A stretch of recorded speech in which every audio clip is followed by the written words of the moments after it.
लोकसभा चुनाव का समय है और इस समय चुनाव से पहले कांग्रेस की तरफ से लोकसभा चुनाव को लेकर जल्द ही पहले लिस्ट जारी करने की बात कही गई है। इस लिस्ट में कुछ मीडिया रिपोर्ट्स के मुताबिक खबर ये भी चल रही है कि राहुल गांधी अमेठी से नहीं, केरल के वायनाड से चुनावी मैदान में उतर सकते हैं। इसको लेकर चर्चा काफी तेज है। कभी राहुल गांधी के बारे में कहा जाता है कि वायनाड से लड़ेंगे, कभी कहा जाता है कि उत्तर प्रदेश के अमेठी से चुनाव लड़ेंगे। इस सबके बीच में अभी अमेठी से वर्तमान में सांसद हैं स्मृति ईरानी, और स्मृति ईरानी राहुल गांधी को लगातार चैलेंज भी कर रही हैं। अमेठी से उतरने के लिए राहुल गांधी को स्मृति ईरानी कह रही हैं कि अगर इतना ही खुद पर भरोसा था तो फिर 5 साल में अमेठी वापस क्यों नहीं आए, क्योंकि 2014 तक राहुल गांधी अमेठी से जीते आए थे और 2019 में अमेठी में राहुल गांधी के साथ मौजूदा केंद्रीय मंत्री स्मृति ईरानी ऐसा खेल की कि ईरानी से राहुल गांधी हार गए, लेकिन उन्होंने वायनाड से जीत हासिल की थी।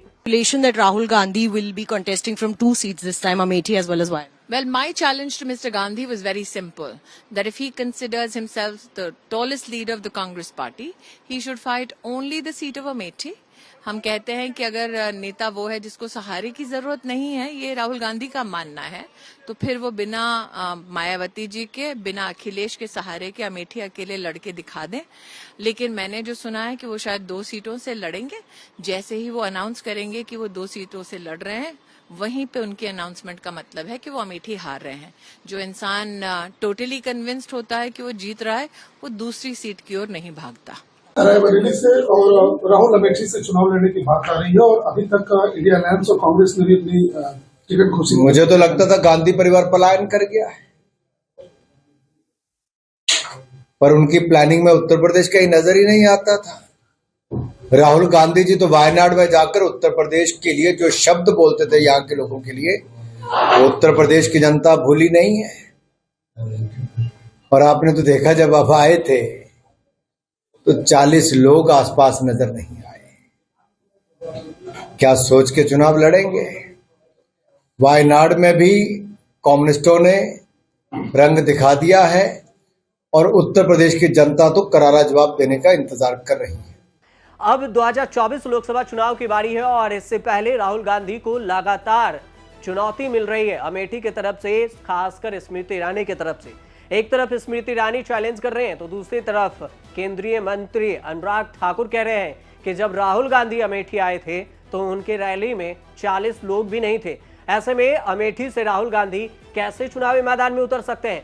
दूसरी तरफ सवाल ये भी उठ रहा है कि राहुल गांधी को स्मृति ईरानी चैलेंज क्यों कर रही है, अनुराग ठाकुर भी चैलेंज कर रहे हैं, लेकिन ये सब अमेठी को लेकर ही क्यों हो रहा है? कहीं ऐसा तो नहीं है कि बीजेपी की तरफ से स्मृति ईरानी भी ये भाप चुकी है कि हो सकता है कहीं ना कहीं कांटे की टक्कर अमेठी में देखने को मिले? अभी तक पहले लिस्ट कांग्रेस की तरफ से जारी नहीं की गई है, खासकर अमेठी को देखें तो, रायबरेली को देखें तो, और इसमें पीलीभीत जो दूसरी तरफ से देखें तो जिसमें बीजेपी के उम्मीदवार हैं वरुण गांधी, उसके तरफ से, तो बीजेपी की तरफ से भी पीलीभीत सीट को अभी सेफ साइड में रखा गया है। सवाल यह बनता है कि आखिर अमेठी से उतरेगा कौन? लेकिन इस सब के बीच में कयासबाजी हो रही है। कांग्रेस पार्टी की तरफ से कई नेताओं के द्वारा बयान दिया जा रहा है कि अमेठी से राहुल गांधी को उतरना चाहिए। तो कहा यह भी जा रहा है कि रायबरेली से प्रियंका गांधी को मैदान में उतरना चाहिए। कांग्रेस महासचिव हैं प्रियंका गांधी, किस सीट से चुनाव लड़ेंगी फिलहाल ये तय नहीं है, लेकिन इसको लेकर कुछ फाइनल नहीं हुआ उससे पहले ही राजनीतिक गलियारों में कयास लगाए जा रहे हैं कि वो यूपी के रायबरेली से आम चुनाव में उतरेगी।